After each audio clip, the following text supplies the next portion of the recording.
Fala, nação azulina e torcedores de outros clubes que sempre passam por aqui. Tá começando as últimas do futebol, direto da cidade de Belém do Pará. Hoje não vai ter episódio porque hoje a live é gravada.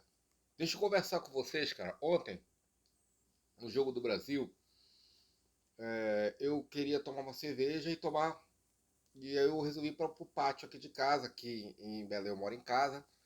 E aí eu fui pro pátio, eu falei, vou pegar o notebook, vou pegar o fone de ouvido, botar bem alto assim para não ouvir grito, que se eu ia ver no notebook, lógico que ia ter delay. Meu pai tava na sala. E aí, cara, eu tava tomando umas, já iniciando o jogo.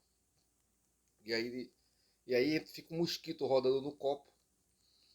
E aí quando eu vou bater no copo, o copo cai em cima do computador, molha o notebook, aí o notebook apaga, já levei pro cara tentar ajeitar.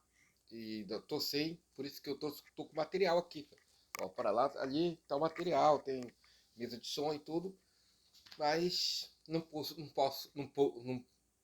usar, ou não pude usar, porque eu tô sem o notebook, né? Eu espero que ele recupere, até porque eu uso muito ele em São Paulo para sair para os lugares, né? Quando eu vou para algum lugar, eu levo o notebook, tudo cabe numa mochila, eu levo, faço live, gravo alguma coisa lá.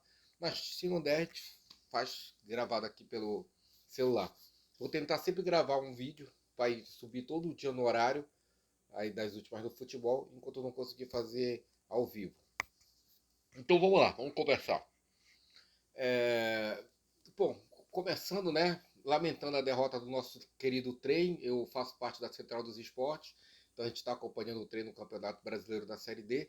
Infelizmente, o trem perdeu o jogo de ida para o América de Natal por 4-1 de virada, e acho que ficou muito ruim a situação do trem. Acho que ele não consegue a classificação, mas serviu de exemplo e o povo amapaense tem que começar a acreditar que os times de lá têm condições de almejar pelo menos estarem na Série C para melhorar a cultura do futebol da região, que é uma região que gosta de futebol, economia, então o futebol crescendo numa cidade gera muito emprego, subemprego, melhora a economia do local. Então é uma opção boa que o futebol amapaense pode ter caso o seu futebol cresça, evolua, saia do marasmo, que é a Série D, e vá para a Série C. Então, abraço para os jogadores do trem, para o técnico, para o torcedor que apoiou. O trem chegou muito longe pela expectativa que tinha, pelo investimento que tem. Pegou um time com investimento maior e aí ficou difícil. E aí é repensar uma maneira de conseguir deixar os times do Amapá com mais visibilidade no cenário nacional. Beleza? E o Papão da Curuzu? E o nosso querido Papão da Curuzu, hein? Rapaz. Paysandu perdeu para o Ipiranga de Erechim. Está gramado ruim, tão ruim quanto o da Curuzu.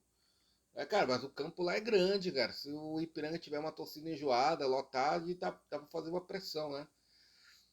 Cara, é impressionante, né? Como o futebol no Brasil. Como é que você quer ser campeão de uma Copa do Mundo se tem um país sundu com o gramado que tem? Se tem um Ipiranga, se a Série C é tão avacalhada. Ah, mas a Série C. Não, a Série C tem que ser organizada, cara. A Série C tem que jogar em campos bons. Se tu não consegue cuidar do teu campeonato nacional direito, porque o campeonato nacional tem 4 divisões. Em 2 divisões, os gramados são avacalhados. E na Série B tu encontra alguma coisa e na Série A também. Não tão avacalhado como aquele campo do Ipiranga, como é a Curuzu. Eu acho que eu vi o campo do Itabaiana também, quando eu fui ver algum jogo deles. Estava ruim, inclusive encontrei a delegação do Itabaiana no aeroporto de Guarulhos. Mas essa é a questão, tá? E enfim, o Paysandu, cara, ele perdeu um jogo horroroso, Série C tá horrorosa, em dia de jogo do Brasil, né? Nem tomei, fiquei assistindo, secando, gostei do gol do Renan Gorni, que passou pelo Paysandu. Nem sabia que ele tinha passado pelo Paysandu, mas passou pelo Remo também. E, e foi o que eu falei na Central dos Esportes. O Paysandu, para mim, perdeu as pernas. Levou muito a sério a Copa Norte, Copa Verde, aquele campeonato, me engana, que eu gosto, né? Que é o que eu digo. Você tem que, se você está no campeonato, você tem que ir para ganhar. O Remo tem que ser criticado por não ter ganho. Mas lógico, o Remo, como se planejou mal, por causa dos seus dirigentes incompetentes que tem, e cansados, o Remo não se planejou no início da temporada. E aí teve que abrir mão mesmo do Campeonato Paraense, teve que abrir mão da Copa Norte. Porque se tivesse planejado, minimamente ganharia esses dois campeonatos. Um time alternativo. Mas como não se preparou, teve que abrir mão. E eu não estou dizendo que para o Paysandu abrir mão, porque realmente Copa Norte, Copa Verde serve muito bem para times que estão na Série C para baixo. Porque só joga uma vez por semana e dá para fazer um planejamento melhor. Não tem muitas ambições, você não vai longe de uma Copa do Brasil ou algo do tipo. Então, vale muito mais a pena você se dedicar a essas competições e ganhá-las, como o Paysandu fez, e parabéns para o Paysandu por ter conseguido.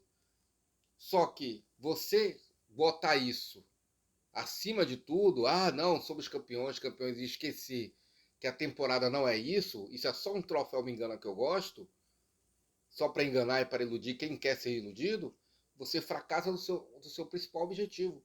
O ano passado, qual era o principal objetivo de Remo e Paysandu? Ou se mantém na Série B, ou conseguir o acesso. O Remo conseguiu o acesso, né? Inesperado, não esperava uma campanha tão boa do Remo durante todo o campeonato, e por isso consegue o acesso. E o Paysandu, minimamente, era se manter na Série B e faz a pior campanha de um time paraense na Série B. Isso sendo campeão da Copa Norte, se iludindo com a Copa Verde. Então, você não pode se iludir, não pode viver essa fantasia. Eu fui campeão da Copa Verde como se você fosse campeão da Copa do Brasil. Não é, pô. Eu falo para meus amigos bicolores, eles ficam putos e tudo. Eu falo, cara, vocês estão se iludindo. E agora acabou o encanto, acabou o feitiço e tá aí. É esse time que tem. É um time normal, é um time que deu muita raça, se dedicou, se doou nos jogos, é um time que se doa muito. E que agora que parou de se doar, não consegue se doar com a mesma intensidade que se doava no início da temporada, não está conseguindo ganhar seus jogos. Está perdendo, já são 4 derrotas nos últimos 5 jogos. Está preocupante a situação do Paysandu. Então a gente já vai falando disso aí, para alertar aí a galera, os bicolores. Tem que falar, às vezes a gente tem que falar as coisas aqui. Entendeu? Eu tô satisfeito. Por mim, eu como torcedor do Remo, aí eu tô falando como torcedor. Eu quero mais é que o Paysandu se foda, entendeu? Eu quero que ele não suba. Eu quero que o Remo se mantenha, porque tá muito gostoso ver a inveja de vocês. Tá uma delícia ver vocês com inveja do Remo. E vai ser bacana mais um ano a gente bem à frente de vocês.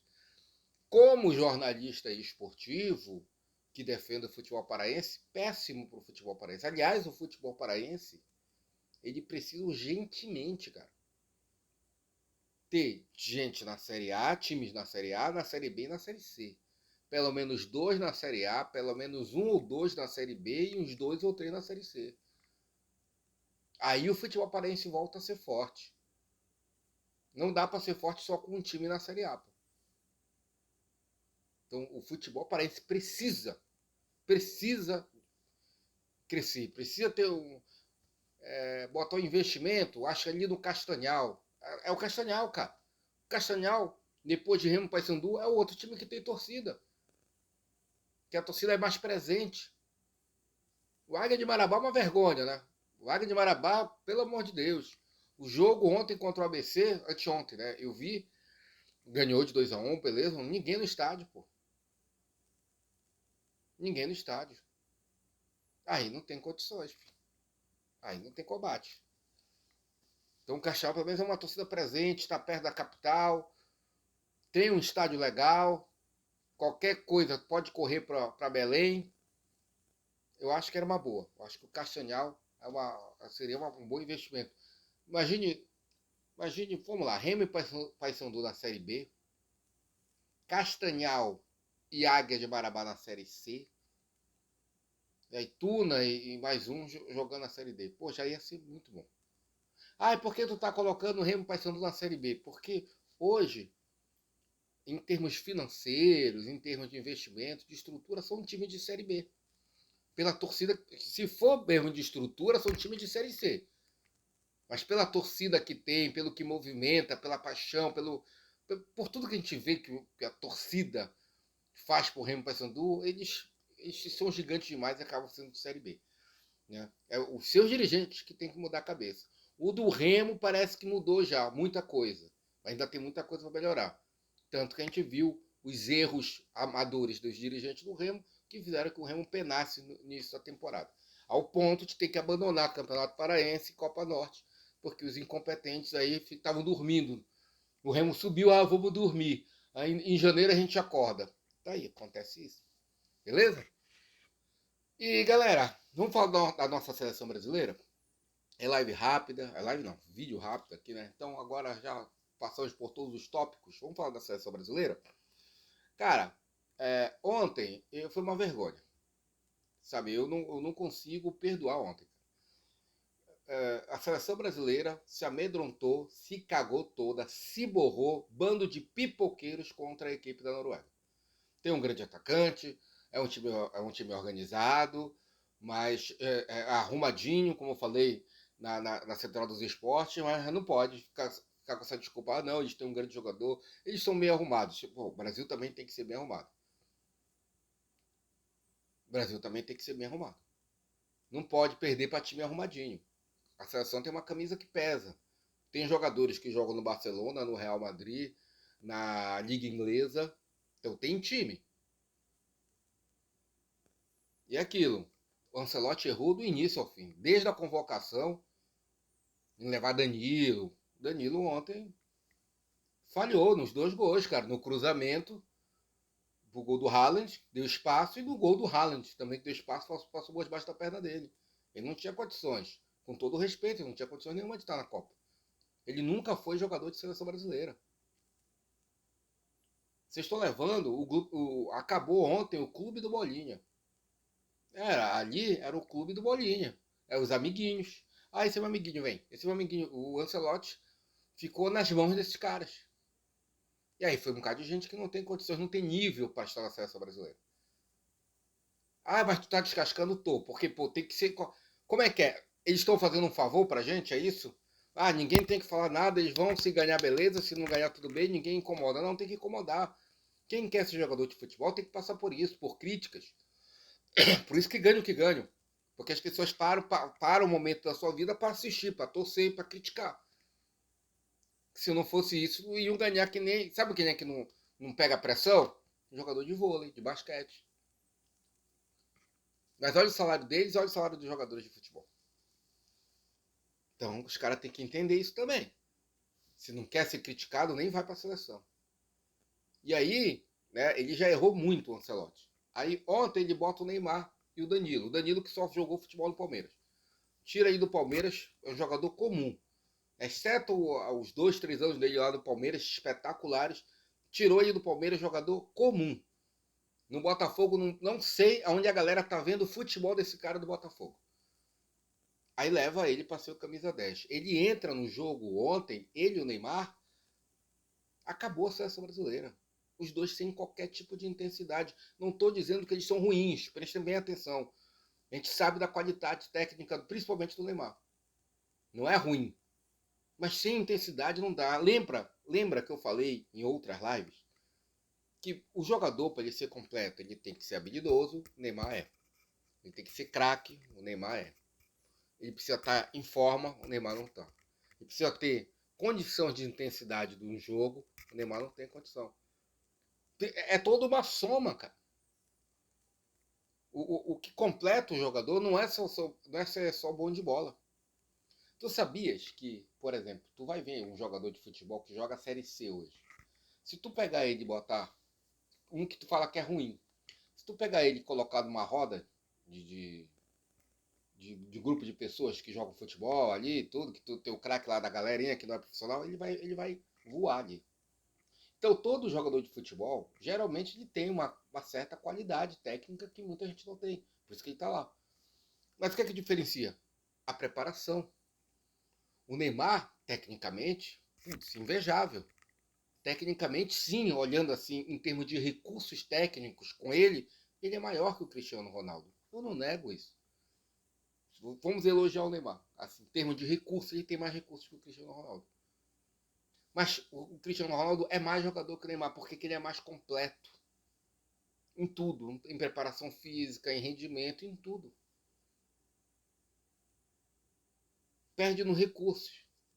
Então o Neymar tem recursos técnicos, mas está faltando o resto para complementar ele ser um jogador ativo em campo. Por isso que a crítica ao levá-lo. Ele não estava preparado, no geral, para estar. Ele não estava condicionado para jogar uma Copa. Por mais que ele tenha qualidade técnica maravilhosa, ele não estava condicionado para jogar uma Copa. Então você bota ele, acabou o rendimento da seleção, que até conseguia imprimir um ritmo. Esse papo de que a Noruega foi melhor que o Brasil, eu não achei. Tocaram muito mais bola, tocaram lá atrás. O Brasil teve bola na trave, tem muito mais oportunidades. Perdeu gol, o Endrick perdeu um gol inacreditável. Que é isso também. Não tem... Por quê? Não tem perna direita, Endrick? Para mim, para a seleção brasileira, tem que ter as duas pernas. Se não tem a perna direita, eu não sei se vale. E aí, o seu Neymar, como eu estava falando, não estava completo. Ele e o Danilo entram, acabou o time, acabou a intensidade. Eu não sei o que aconteceu com o futebol do Danilo, cara. Eu não sei o que aconteceu com o futebol do Danilo, acabou. Ele e o Neymar realmente entraram nessa seleção brasileira, inexistiu. Alterações completamente erradas. Ele começa com o Endrick como centroavante, o Endrick perde um gol, de repente ele pega o Endrick e joga para a ponta, bota o Neymar como centroavante, que eu acho que era uma posição que o Neymar tem que jogar, porque ele não marca porra nenhuma, mas ele não conseguia vencer dos caras. Ele não estava condicionado para esse tipo de jogo, para esse tipo de batalha. E aí depois fica todo mundo, ai, coitadinho, coitadinho o caralho, parceiro. Coitadinho, o cara tá bilionário, pô. Coitadinho é a gente, pô, que tá ferrado aqui, tem que acompanhar e não pode fazer uma crítica. Aqui critica, aqui nas últimas do futebol critica. Aqui os caras vão ficar com raiva da gente. Pode perceber, sem ofensas, né, sem desrespeito, acho que isso nada a ver, mas você tem que fazer análises. O Neymar foi para a Copa sem estar condicionado para jogar uma Copa, e o Danilo, que foi para a Copa, eu falei para muitos amigos meus, que todo mundo, o Danilo, foi, cara, o Danilo que eu vi, o Danilo que eu tô vendo no Botafogo, eu até pensava que era o Tietchan quando falava Danilo, porque o nome do Tietchan é Danilo, né? Que a cara é até meio parecida. Falei, pô, o Tietchan tá com um visual novo. Não, é o Danilo que era do Palmeiras. Cara, ele no Botafogo, pra mim, não tá jogando porra nenhuma. Eu tava no jogo lá contra o Remo, não deu medo. Ele tocava na bola, não ficava com medo. Jogador fraco, cara. Danilo, Neymar, o outro Danilo, lateral. É isso. Escalou mal, convocou mal, escalou mal, mexeu mal, se fudeu, Ancelotti. Aí chegam os técnicos brasileiros. O Luxemburgo já deu. Adoro o Luxemburgo, é de esquerda que nem eu, beleza, show. Mas tá aí, já botou na culpa do Ancelotti, tá vendo? Não sei o quê. Pô, se o Ancelotti tá fazendo merda, imagine vocês, técnicos brasileiros. A questão é que tá, ele não ganhou a Copa, mas vocês também são uma merda, porra. Então ofendendo, porra, melhora. Estudem. Saiam da caixinha. É isso. E tem que se fazer as críticas, cara. Tem que se fazer as críticas. E vamos ver como é que vai ser essa nova geração sem Neymar. Que a geração Neymar foi uma das piores, cara. Essa geração, a geração que surge em 2010, que já está no fim de ciclo, geralmente o ciclo é de 10 anos, né? Essa durou 14, 16 na verdade, né? Ela começa em 2010. E o novo ciclo começa a surgir em 2018, né? Por aí. Então já vai fazer quase 10 anos. É de 10 em 10. Os dois últimos ciclos de seleção foi uma merda. É isso que é foda. Não teve jogadores tão decisivos como se teve no passado. E é um trabalho da base, cara. A base brasileira é muito mal feita, cara. Tem muita merda dentro da base. Merda que eu falo. Muita gente ali comandando a base fazendo merda. Tem muito cara ruim. E aí, às vezes, o menino tem uma certa qualidade e você tira, você corta as asinhas dele. E ele não consegue brilhar depois que vira titular, profissional. Então tem muita coisa que tem que ajustar. Né? Porque, para mim, perdemos essa Copa e vamos perder a outra. Que vai ser essa galera aí, boa parte dessa galera aí. Que se mijaram todo, se cagaram todo ontem, se pipocaram ontem. Tá boa. Foi pipocagem, porra. Ontem se tremeram, viram um ralo de se tremeram na perna. E a gente bobo fica aí perdendo nosso tempo, perdendo a nossa tarde para ver a porra do jogo. Os caras deixaram a merda da Noruega fazer. Ah, o time da Noruega é horroroso, gente. É horroroso. Ai, não pode criticar. Agora não pode. Coitadinho do Casimiro. Chorou o Casimiro. Coitadinho. Coitadinho da gente, velho. Outra, a gente tem pena de jogador de futebol quando ele tem identidade com a gente. Esses caras não têm identidade com a gente. E outra, bando de palhaço. Não quiseram falar com a imprensa. A culpa é da imprensa? Você viu depois da zona mista lá de saindo embora? Os caras chamando Neymar, Hendrick, ninguém quis falar nada. Neymar passou, olhou com aquela carinha dele. Não sei que a galera é fã desse porra. Quando entrevista não fala coisa com coisa. Uma mala do caralho, uma marra do caralho. Aí ninguém quis falar. Se acham, né, os caras foda. Tá aí, pô. Querem ser bem tratados. Não tô falando que é pra maltratar. Mas querem ser recebidos como heróis. Não, aqui é uma camisa que pesa. A seleção brasileira é uma camisa pesada. Não é a camisa para qualquer um, não, velho. Então, tipo, se você não garante, você não vai ser tratado como herói se você não ganhar. Ponto. É isso. O Brasil se mobiliza só em Copa. O Brasil não quer saber de Copa América. O Brasil não quer saber de eliminatórias. É obrigação com esses times é, horrorosos que tem na América do Sul. Então, o Brasil, o torcedor brasileiro, o brasileiro quer saber de Copa do Mundo. Vai ganhar a Copa ou não? Não vai? Então vão se fuder. É isso. É tipo Corinthians, Palmeiras. É tipo time de futebol. Pressão é a mesma. Se não aguenta essa pressão, cai fora. Nem fica. Nem enche o saco. Beleza, galera? Ó, 22 minutos aí de vídeo. Acho que deu pra se divertir. Matar a saudade aqui do papai. Vou tentar produzir vídeo todos os dias. Né? Se eu não conseguir fazer live, eu vou tentar produzir os vídeos. A live é melhor porque a gente pode... Vocês fazem pergunta, eu respondo. Infelizmente não vai dar porque, pelo problema que eu falei. Mas a gente vai se ajustando. Beleza, galera? É isso aí. Um grande abraço. E até amanhã. Amanhã a gente grava. Ó. Tanto que essas últimas eu tô gravando à tarde, cara. Mas vou tentar gravar mais próximo do horário, eu vou tentar fazer.